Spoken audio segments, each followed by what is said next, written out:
Bom, pessoal, hoje a gente vai falar de um tema que ele é fundamental para a gente alavancar, para a gente tornar esse modelo de agricultura que tem nas árvores o seu pilar central, um modelo relevante no mundo, não é? E em novembro de 2025 nós vamos ter a COP, que é essa conferência organizada pelas Nações Unidas, a COP 30, que vai ser sobre mudanças climáticas, que os países no mundo inteiro discutem, né? Qual o caminho que nós vamos seguir para reduzir o nosso impacto no planeta, e é a primeira vez que essa conferência ela vai acontecer na Amazônia. A última foi em Dubai. Então eu me baseei essa apresentação principalmente num trabalho produzido pela SBPC, esse povos tradicionais e biodiversidade no Brasil. Né? Então vocês digitam isso, povos tradicionais e biodiversidade no Brasil, SBPC, Sociedade Brasileira para o Progresso da Ciência, e lá já tem muitos sessões publicadas desse trabalho, né? Tem mais de 15 sessões, muitas delas já publicadas, mostrando a riqueza que existe na Amazônia. Não só na Amazônia brasileira, mas toda a Amazônia, englobando outros países, Peru, Colômbia, Venezuela, Bolívia. A riqueza dessa floresta maravilhosa que nós temos, boa parte dela dentro do nosso país. Então eu coloquei aqui alguns dados só para vocês terem uma ideia. Ó. 1 hectare de floresta amazônica tem mais espécies de árvore que toda a Europa. Tem mais de 300 espécies de árvores em 1 hectare, mais do que toda a Europa. E esse trabalho diz o seguinte, até eu gostaria de saber assim, o que os pesquisadores levaram em consideração, né? Qual foi o critério? Eles dizem assim, 390 bilhões de árvores tem a Amazônia, 16 mil espécies. Eu fiz uma conta rápida, eu não sou muito bom em matemática, mas eu fiz uma conta rápida. Se a gente tem 4 milhões e 100 mil quilômetros quadrados, se a gente divide 390 bilhões de árvores por 4 milhões de quilômetros quadrados, né? Isso dá quase 10 mil árvores por quilômetro quadrado. 1 quilômetro quadrado tem 100 hectares. Se a gente divide 10 mil árvores por 1 quilômetro quadrado, por 100 hectares, a gente dá em torno de 95 árvores, 100 árvores por hectare. 100 árvores por hectare é uma plantação de noz pecan 9 por 9, né? 10 por 10. Então, assim, e se a gente pensa só nas árvores adultas, 10 por 10 é um espaço muito grande, dá para jogar bola nesse espaço, um campo de futebol. Então tem as árvores adultas, as mais jovens, as jovens, jovenzinhas, até chegar nos filhotes, nos filhos, nos bebezinhos e no banco de semente. Mas se a gente pegar só os indivíduos que já germinaram, não são 390 bilhões de árvores, são 39 trilhões de árvores, né? Tem muitos mais árvores, porque eu vou apresentar uma foto aqui da plantação de cacau do Hermes, tem mais de 3 mil árvores, são 1.100 cacaueiros, e ele disse que as melhores parcelas são aquelas que têm 1.500, 2.000, até 2.500 árvores, além das 1.100 árvores do cacau. Então se você soma 2.000 mais 1.100 ou 2.500, chega em 3.600 árvores num plantio feito pelo Ernest. E é muito semelhante à floresta. Então eu acredito que esse número se considerou só árvores muito grandes, né, para dizer que são 390 bilhões de árvores em 4 milhões de quilômetros quadrados. 16 mil espécies. Isso, e o que é interessante, esse trabalho é um trabalho arqueológico gigantesco, né? E eles mostram que existem aglomerados de árvores na Amazônia que eles deram o nome de hiperdominantes. Dessas 16 mil espécies, 227 espécies, 1,4% de todas as espécies que ocorrem, representam 50% das árvores. Então a gente tem uma quantidade muito grande de árvores de 227 espécies, que os pesquisadores denominaram hiperdominantes. E eles mostram nesse trabalho, nesse estudo arqueológico de sítios indígenas, sambaquis, né, 85 espécies com populações domesticadas, manejadas, com dispersão e concentração que foi influenciada pelos seres humanos no passado. Né? Então, o que é interessante, esse trabalho mostra também que quando os portugueses chegaram aqui, existe essa estimativa, que eles manejavam 122 espécies nativas de plantas domesticadas e 55 espécies domesticadas, trazidas de outra parte das Américas. Então são 177 espécies que eles plantavam e manejavam e cuidavam.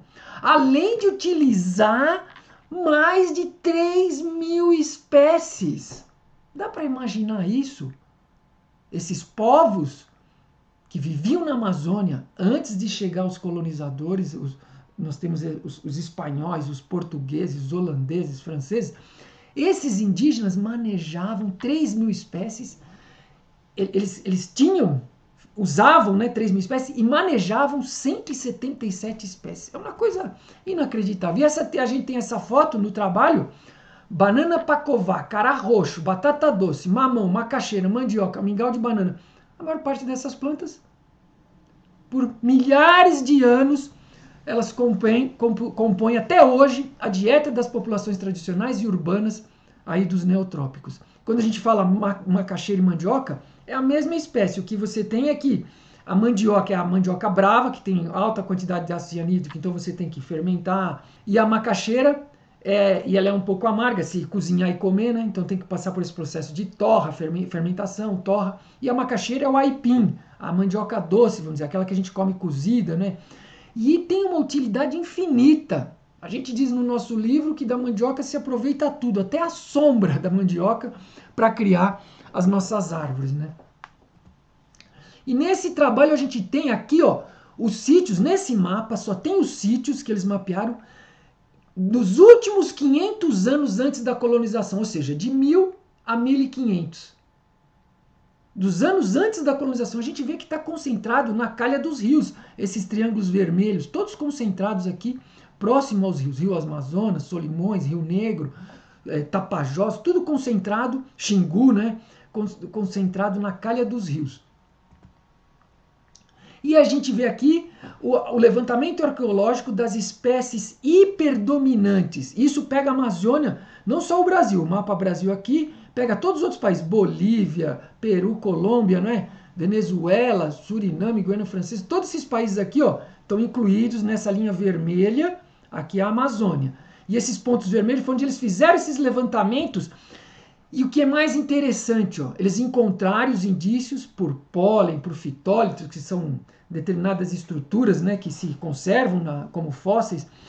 Então, ó, Euterpe precatória, que é o açaí sem ser de toceira, Euterpe oleracea, açaí de terceira, o patauá, Nocarpus bataua, que é o patauá, depois tem a bacaba, e por aqui tem uma infinidade, Astrocário murumuru, que é o murumuru, a seringueira, cupuaçu, cacau, cajamirim, caimito, o mapati, a piquiarana, inajá, a inga, enfim, são 20 espécies, e quando ela tem a linha contínua, significa que se encontrou isso. E às vezes, como é intermitente, ela se encontrava não no tempo inteiro, mas desde 11.000 anos,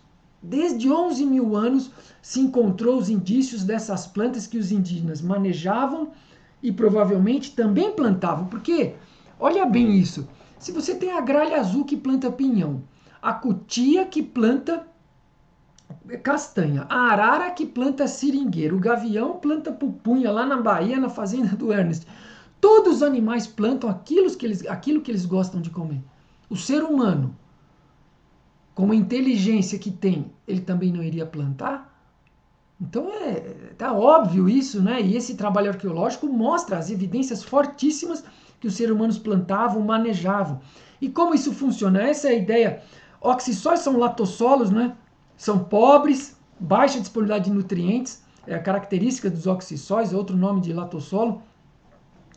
E o que é interessante, eles então habitavam um lugar, incrementavam, enriqueciam esse lugar, e com o tempo eles mudavam, e aquele lugar ficava rico em frutas. Então olha aqui as frutas agora que aparecem depois que eles abandonam aquele lugar, e assim eles iam provocando essa hiperdominância das espécies. E o que é mais interessante, isso a gente tem que estar acordado para isso. Eles não faziam isso em monocultivo. Eles faziam isso em consórcios, ou seja, já faziam agrofloresta. E muitas vezes o Ernest fala, eu não inventei nada, eu estou fazendo o que os nossos ancestrais fizeram e simplesmente incrementando isso. Colocando agora, nessa era, a visão do Ernest, a inteligência, juntando o que os ancestrais fizeram, ele está aprimorando, melhorando aquilo, por meio da poda anual, por meio da plantio em alta densidade, mas foi um aprimoramento, né? Isso é interessante. Ele fala, eu não inventei nada, eu fiz o que nossos ancestrais faziam, mas tem agora, vamos dizer, o sabor pessoal do Ernest, o que ele entende e incrementou isso, né? E aí a gente tem a formação da terra preta de índio. E nesse trabalho vocês vão ver, eles mostrando como esses indígenas vivem hoje e esses indícios que gerou a terra preta, né? E esse mapa, eu acho que ele fala por si. O nosso país foi inteiro floresta. O vermelho é o desmatamento, verde mais escuro unidades de conservação, verde mais claro terras indígenas e o cinza são áreas privadas ou áreas da União aí que não é nem unidade de conservação nem terra indígena. Então, o que é interessante assim, a Caatinga já foi floresta, é floresta, mas mais da metade está comprometida. 56% já foi destruído, o Cerrado mais de 50%, muito mais que 50% já foi destruído, a Mata Atlântica 90% já foi destruído, as matas de araucária já foram destruídas, Pantanal já foi destruído. O que sobrou? Basicamente sobrou a Amazônia. Que uso nós vamos dar para a Amazônia? Então na COP30 é fundamental de que maneira nós queremos utilizar essa grande diversidade alimentar que existe na Amazônia, né? Então a gente tem aqui no sul os faxinais, que são terras coletivas, existem só resquícios hoje, né? Terras coletivas que se extraía madeira, criava animais, se plantava, parece que existe ainda um pouco no Paraná, né? E a gente vê a diversidade, então a gente vê caju, goiaba, umbu no Nordeste, mangaba, piqui no Cerrado, baru, araticum. Então, uma diversidade gigantesca de alimentos, isso é só um pincelado, né, que nós temos. E quando a gente olha essa imagem, a gente até acha que é a Amazônia, né? Assim, uma floresta, mas não é. Quando a gente vê outra estação do ano nesse mesmo lugar, na estação chuvosa, na estação seca, isso é Caatinga. E a Caatinga é floresta, né? Se extraiu muita madeira da Caatinga para fazer estradas de ferro, para fazer as construções das cidades, Aroeira, Braúna, Gonçalo, Ipê. Foram milhões e milhões de toras de árvores que foram derrubadas para se construir estrada de ferro. E até hoje segue esse processo de destruição. Então eu acho que a COP não é só discutir que uso nós vamos dar para a Amazônia, mas que uso nós temos que recuperar as florestas do nosso país, né? Do Cerrado, da Mata Atlântica, da Caatinga, porque boa parte disso que foi destruído não virou agricultura. Se tudo isso tivesse virado agricultura, a gente se tornaria a maior potência do mundo muito na frente. Nós já somos uma potência muito grande de produção de alimentos, mas a gente estaria muito mais avançado. Mas boa parte disso que foi destruído está degradado, está com pastos abandonados e não se produz nada. Em boa parte das florestas que foram destruídas. Porque é só fazer a conta das terras que se produz soja, milho, frutas, daquilo que foi destruído. Existe um gap aí gigantesco que não entra nessa conta da agricultura.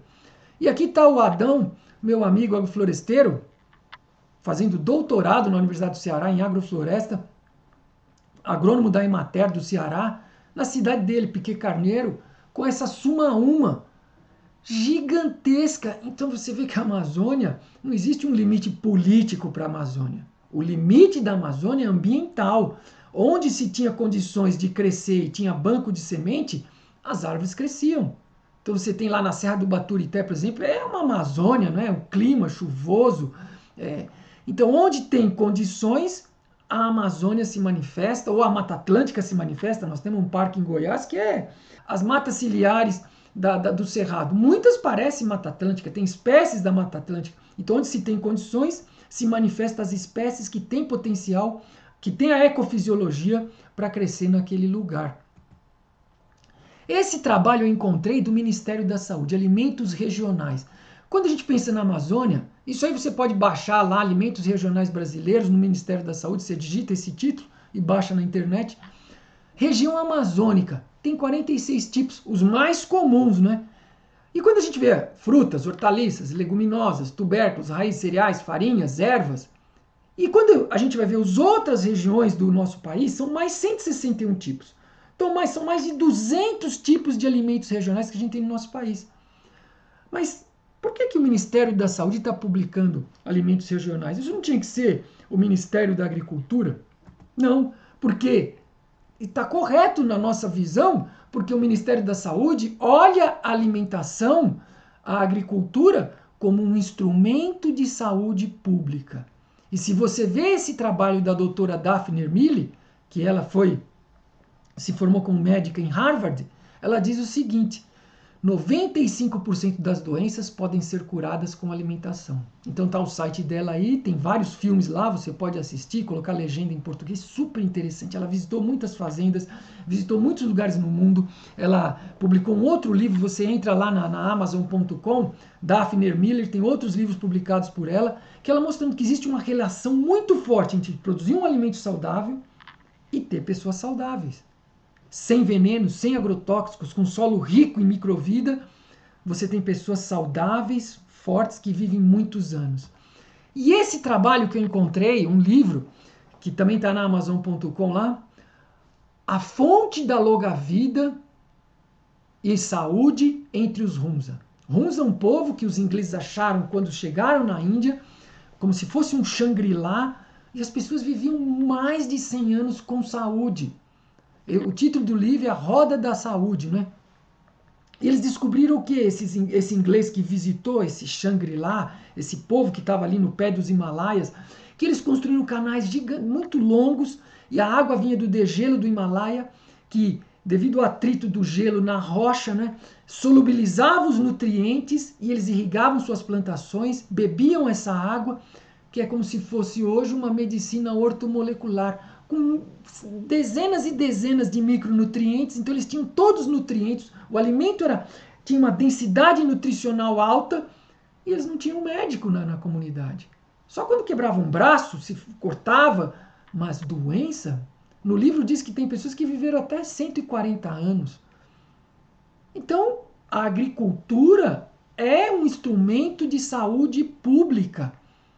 Porque pessoas que se alimentam, que não comem alimentos ultraprocessados, com aditivos, às vezes você pega um alimento no supermercado, é um compêndio de química, tem 10, eu já vi alimentos que tem 10, 12 tipos de aditivos químicos que você não sabe o que é aquilo. Então nós temos que comer o mais possível que for alimentos naturais, que não foram pulverizados com veneno, com agrotóxicos, e que não sejam transgênicos. É só olhar o trabalho do professor Serralini, lá da França, que já faz vários anos que ele publicou. Os ratos alimentados com milho transgênico desenvolveram câncer. Não coma transgênico, cuscuz, não coma feijão transgênico, milho transgênico, trigo transgênico, nada transgênico. Porque não existem garantias, e já está provado pelo trabalho do professor Serralini, que o milho, por exemplo, é cancerígeno. Então, essa questão do povo Hunza, isso é o que está acontecendo com os alimentos. Nós temos que ter alimentos com densidade nutricional, porque nos estudos que estão sendo mostrados, nós perdemos densidade nutricional, ou seja, tem poucos nutrientes nos alimentos. Nos últimos 60 anos teve a perda do sabor e da densidade nutricional. Então nós perdemos minerais essenciais, compostos nutracêuticos, seja licopeno, antocianina, ou seja, não é só a vitamina, mas são compostos que eles trazem saúdes nas legumes, na carne dos animais que nós comemos. Então se você come uma maçã hoje, você tem que comer 3 em relação à maçã de 1940. Mas isso não é culpa só, não podemos dizer assim, não, é o mercado, o agricultor, a indústria, porque um agricultor que produz um alimento com alta densidade, isso pode ter um custo maior, vamos dizer. Mas será que as pessoas estão interessadas em pagar mais caro para ter um alimento com maior densidade nutricional? Então isso tem que ser uma coisa, governo, mercado, indústria, agricultores, tem que ser um processo da gente estabelecer uma nova cultura para mudar isso. Porque não adianta ter aparência de milho, sabor de milho, cara de milho e não ter densidade nutricional. É muito fácil você saber a densidade nutricional. Você compra um refratômetro, baixa lá da internet, que é tabela de refratômetro de BRICS, tabela de BRICS para os alimentos. Um professor nos Estados Unidos fez isso há muitos anos, então BRICS 4 é muito pobre, cada alimento varia, e BRICS acima de 12, nenhuma planta pega doença, quando tem o BRICS acima de 12. É muito fácil isso, a gente saber se o nosso alimento é rico, tem densidade nutricional. Uma das maneiras é medir o BRICS. E quais foram as causas para a perda dessa densidade nutricional, né? Aplicação caótica de nutrientes minerais e também só colocando nitrogênio, fósforo e potássio, aí a gente faz o alimento crescer, mas ele não tem valor. Como dizia minha mãe, por fora bela viola, por dentro pão bolorento. É isso, você come um pêssego no mercado, parece que você mordeu uma batata. Só tem nitrogênio, o pêssego ficou grande, mas não tem sabor, não tem moléculas complexas, não tem nutrientes, não tem compostos nutracêuticos.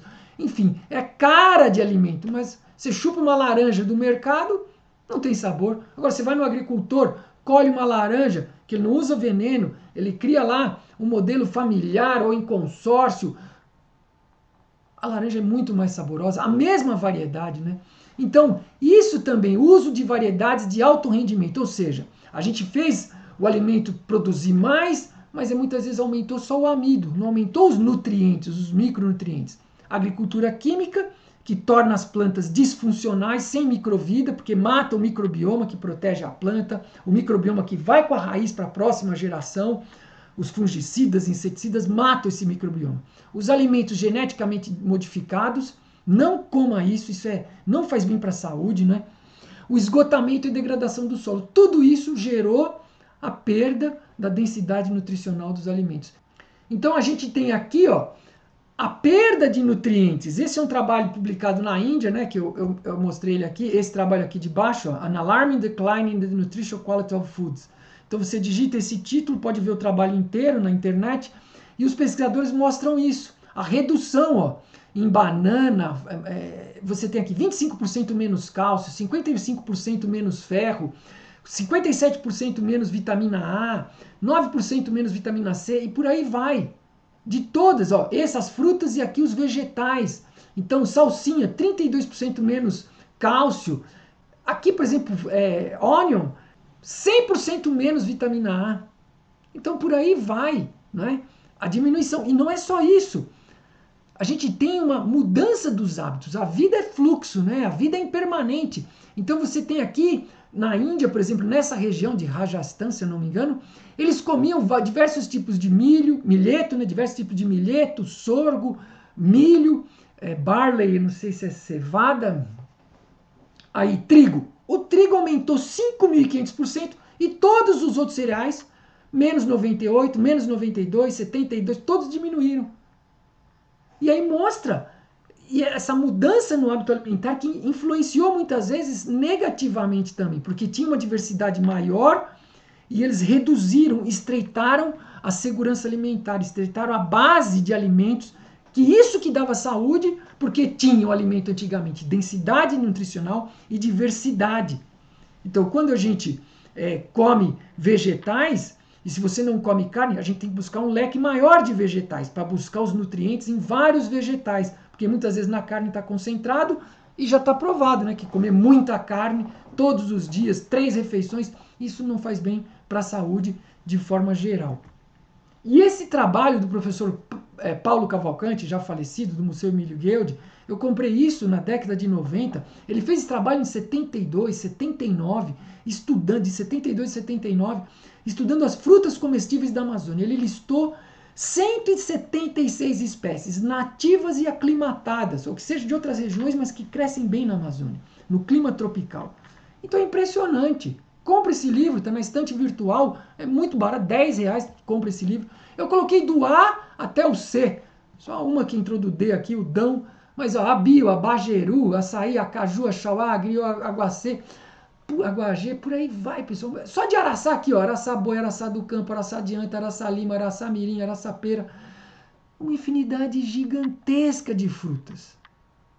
Nós não podemos perder isso. Quando a gente faz um desmatamento gigantesco, muitas espécies a gente já perdeu no Cerrado, na Mata Atlântica, e estamos perdendo na Amazônia. Isso é uma riqueza gigantesca que nós não podemos perder. Então eu só vou dar o exemplo de algumas. A castanha é a vaca dos amazonenses. Você compra uma desnatadeira, a castanha fresca, você faz leite de castanha, aí você tira o creme de leite da castanha, o leite desnatado, você pode fazer iogurte com isso. Tem uma infinidade de coisas que se dá para fazer. E a castanha tem selênio, não é? A castanha tem selênio, que é o que o selênio? Previne o envelhecimento. Existe até hipóteses, né? Indícios de que o selênio ele elimina o mercúrio, não deixa a pessoa se intoxicar com mercúrio, porque naturalmente tem rios que tem uma alta quantidade de mercúrio na Amazônia e as populações não têm sintomas de doença por mercúrio porque se alimentam de muita castanha. Então tem o açaí, o cacau, a pupunha, são alimentos riquíssimos. Só isso aqui uma vez que Ernest me disse, 500 kg de pupunha caloricamente equivale a 250 kg de milho. E a pupunha, ela é riquíssima. O fruto, não estou falando nem do palmito, o fruto, riquíssimo em vitamina A. Ele tem um monte de qualidades, só digitar na internet, qualidades medicinais, e a gente chega naquilo que Hipócrates disse: faça do seu alimento o seu remédio, faça do seu remédio o seu alimento, o pai da medicina. Então é óbvio que a agricultura é muito mais importante que outras atividades, não é? Então a gente precisa criar um modelo que as árvores é o pilar central e a diversidade faz com que a gente tenha uma alimentação muito mais saudável. Então esse exemplo do professor Carlos Nobre, que está estudando, tem um projeto na Amazônia, né? Ele diz assim, a cooperativa mista lá de Tomé-Açu, Cooperativa Agrícola Mista Tomé-Açu, que é no Pará, que é formada por descendentes de japoneses, chegaram muitos anos atrás, comercializa mais de 120 produtos a partir de 64 espécies da Amazônia. E eles vendem isso para o Brasil e no exterior. E diz assim, um hectare de sistema agroflorestal rende em média $1.000 por ano. Um hectare. R$ 5.400. Isso é 5 vezes mais o rendimento da soja, 10 vezes mais o rendimento do gado. Essa foto aí é de um agricultor lá da Canta, de Tomé-Açu, produzindo baunilha, onde antes produzia aquela pimenta preta, né? Ele produzindo aqui a baunilha. Antes ele produzia pimenta do reino. Se você vê quanto custa 1 quilo de fava de baunilha, você entra no Mercado Livre lá, R$ 5.000, 1 quilo de fava de baunilha bourbon, né? Um clima ideal para se fazer isso, em sistema agroflorestal. Então existem muitas possibilidades. Como aqui, por exemplo, eu estou no Cerrado, esse é o nosso baru, na fotinho menor. É o nosso baru. Tem um baru na Amazônia, que lá não chama baru, chama cumaru, mas o gênero é Dipteryx, completamente diferente. O fruto é igual, mas o sabor é o sabor de uma baunilha. Exportado para o Brasil, o Brasil exporta isso como fava tonka. Você rala essa semente, ela tem um perfume maravilhoso. Só pode consumir pouco, né? Porque é muito forte o perfume. Restaurantes 5 estrelas no mundo inteiro usam isso aqui, fava tonka. Outra coisa que se pode plantar para exportar, fava tonka. Mas isso, não vamos plantar um monocultivo de fava tonka, de cumaru, né? Monocultivo de baru, não. Nós plantamos isso em diversidade, em consórcios, para produzir terra preta, como os indígenas no passado produziram terra preta na Amazônia. Isso aqui, leite. Árvore que dá leite. Então tem o Amapá doce, o Amapá amargo, árvore que dá leite. Esse trabalho nós fizemos com esse agricultor, esse meliponicultor, o seu Joãozinho, lá em Belterra, quando eu trabalhei na Amazônia em 2003, 2004, 2005, de 2002 a 2005, fizemos um trabalho com o seu Joãozinho. Ele tinha 15 espécies de abelhas sem ferrão. Cada mel tinha um sabor. Era como se fosse um licor da Amazônia. Tinha o mel, por exemplo, da abelha marmelada, tinha que cortar com a faca. Por isso que chama abelha marmelada. Ele chegou a ter 1.500 colônias. Hoje ele diz que tem menos de 200, porque a soja chegou em Belterra, acabou com as flores e o agrotóxico matou as abelhas. Então a abelha canudo, que era a principal abelha dele, que produzia 7, 8 litros por ano, hoje dá em média meio quilo. Então isso é uma tragédia, assim, uma tragédia que não tem tamanho. A destruição da diversidade, o que poderia ser uma chave para nós de riqueza muito grande, não é? Então isso é outra coisa, pessoal, também que nós não podemos fazer um modelo como esse. Isso é que nós queremos para a Amazônia? Cacau a pleno sol? Não! Olha a terra descoberta, com irrigação. Isso é plástico, irrigação é plástico que vem do petróleo. O petróleo é finito. Não, nós temos que fazer um sistema com árvores. O cacau é uma planta que gosta de sombra. Ah, não, mas selecionamos essa. Que... Tá bom, mas a pleno sol com irrigação, e aí ele vai ter vassoura de bruxa, monolônia, monilita, todas as doenças que dão no cacau, e nós vamos ter que usar os inseticidas, fungicidas, e vamos ter que trazer insumo de fora para colocar nessa terra descoberta. Não é saída, não é saída isso.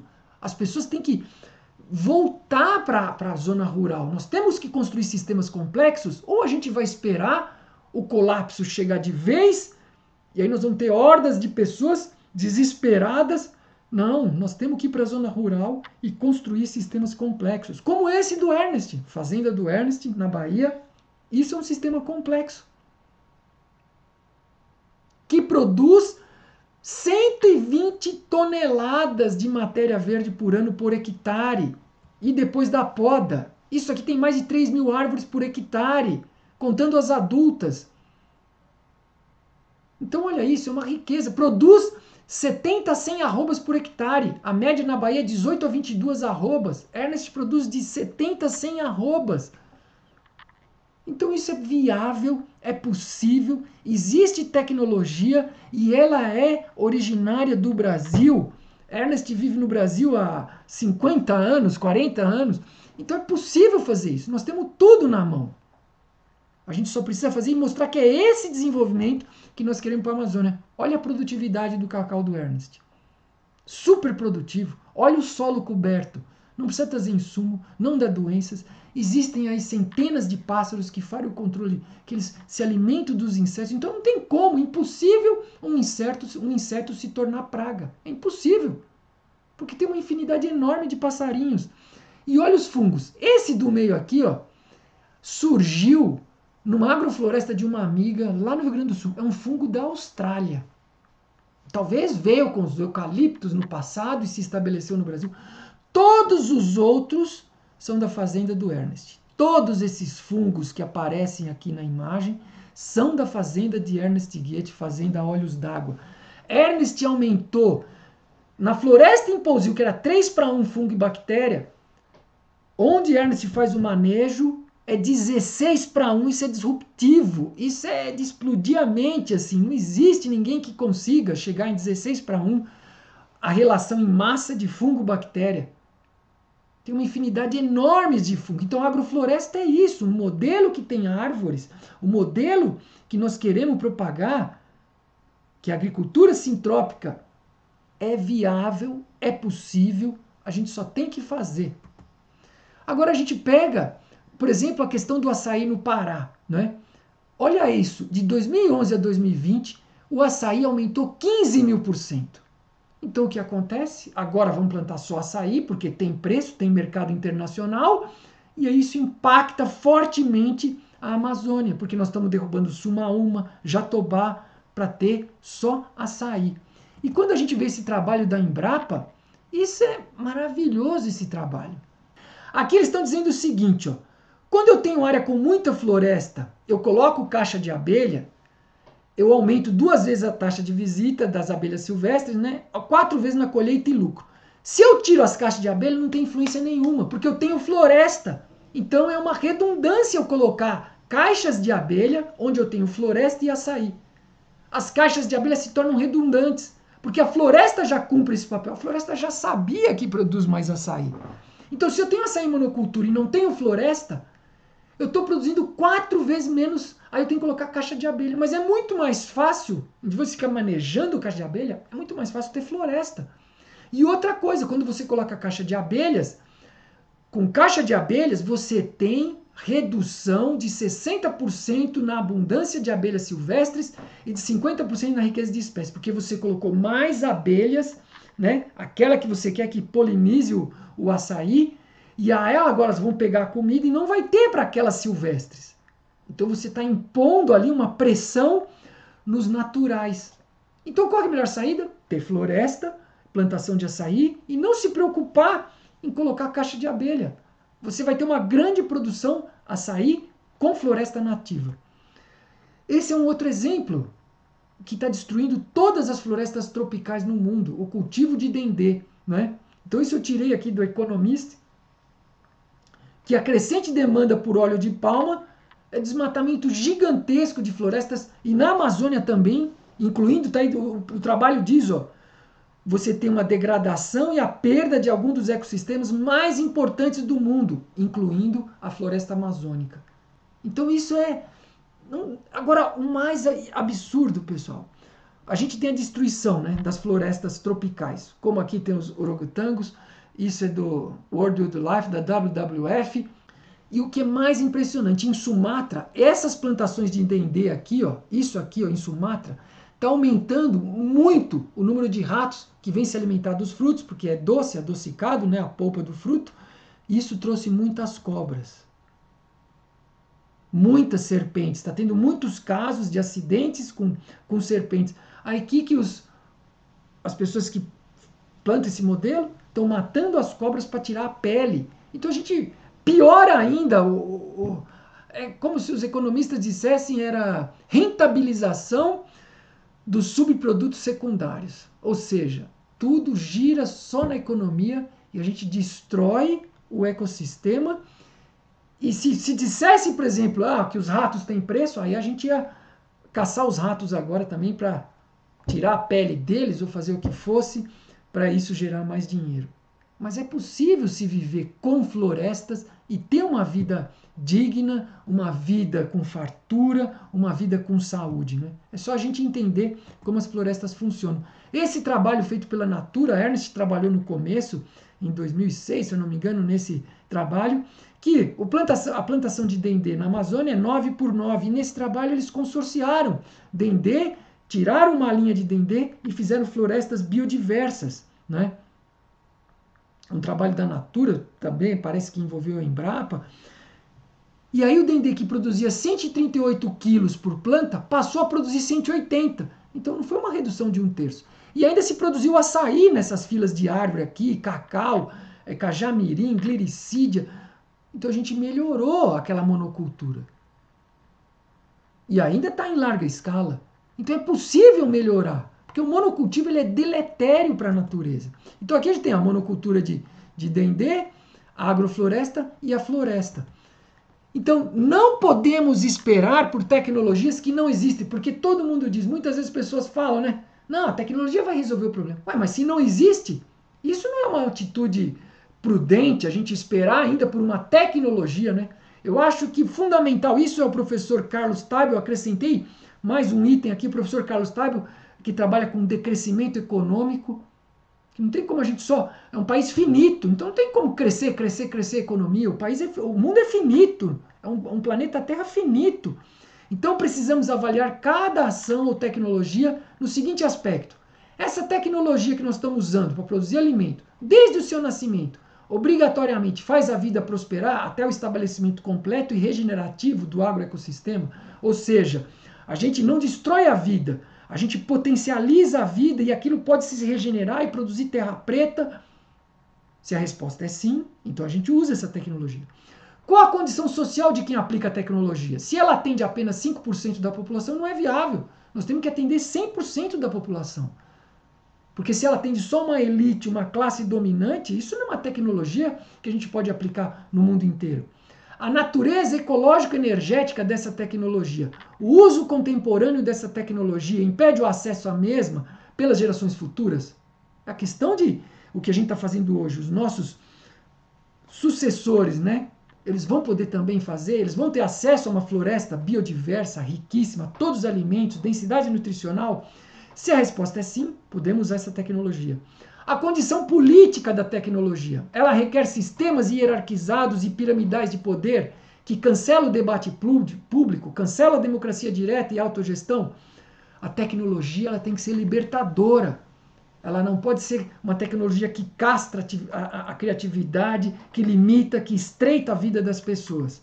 Então, esse é o modelo de tecnologia. A tecnologia libertadora e que as pessoas entendendo como o planeta funciona, entendendo como as florestas funcionam, elas aplicam essa tecnologia melhoram de vida, produzem terra preta, produzem florestas biodiversas e estratificadas, se alimentam bem e têm um produto com alta densidade nutricional. A tecnologia em si, ela não é boa per si, ou seja, por si, criar uma tecnologia é boa, não.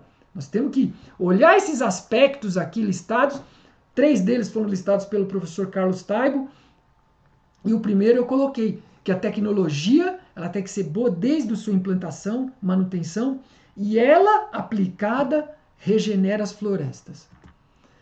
E aqui a gente chega, pessoal, no modelo propagado por Ernst, ele diz assim, hoje como funciona o mundo? A economia demanda. A economia diz como tem que ser a tecnologia, o ecossistema, as relações sociais, e isso que nós temos que mudar. Um sistema menos suicida, não é mais a economia que demanda, que tem que dizer o tamanho do trator, não. É o ecossistema que tem que dizer, a tecnologia. Máquinas leves, para não compactar o solo, para não compactar. Diz como que tem que ser as relações econômicas entre as pessoas, diz como tem que ser as relações sociais, ou seja, conversam entre si. E aprimorando isso, nós temos o modelo biófilo, proposto por Ernst, que a agricultura está no centro desse pentagrama, porque é a atividade mais importante que existe, e o ecossistema diz, as leis são dadas, os processos e os princípios. As coisas são assim. E o que nós fazemos com ela, não podemos ultrapassar essa linha. Nós temos que respeitar o planeta e é dali para baixo, da lei natural para baixo.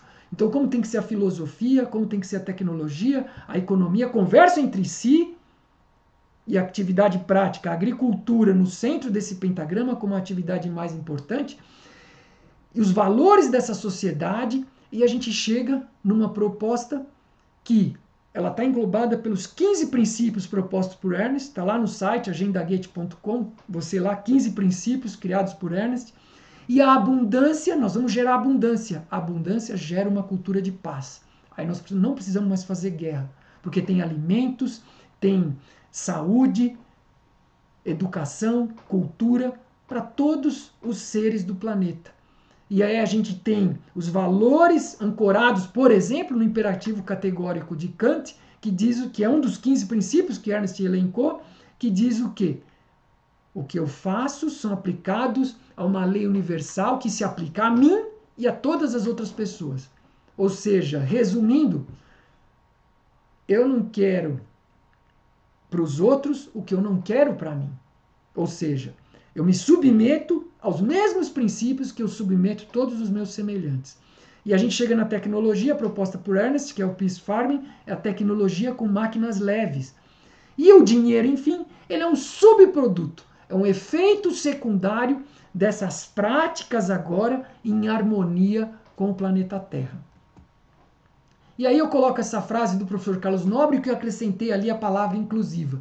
É urgente ter uma moratória do desmatamento e da degradação florestal e iniciar grandes projetos de restauração inclusiva das áreas desmatadas.